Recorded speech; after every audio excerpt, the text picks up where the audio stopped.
Hey, home cooks! Ready to treat yourself to a sweet, creamy summer dessert?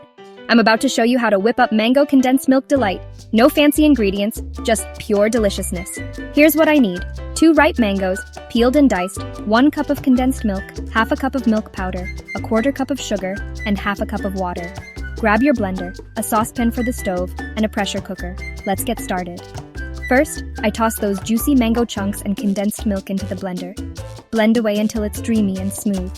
Now, in a bowl, I mix together the milk powder and sugar. That's our secret creamy sweet combo. Next, I pour half a cup of water into a saucepan and heat it on the stove until it's just simmering. Time for the magic.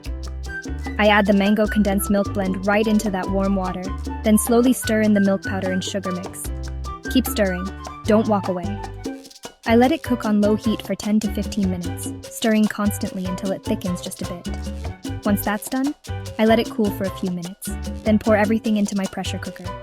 I seal it up, without the weight on top, and cook on low heat for another 10 minutes. This step lets all those flavors come together in the most amazing way. Afterwards, I let the pressure release naturally, open it up, and let the mixture cool down completely. You can serve this chilled for a refreshing treat, or at room temperature if you can't wait.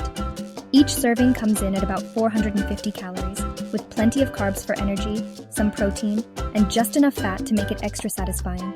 So, what are you waiting for?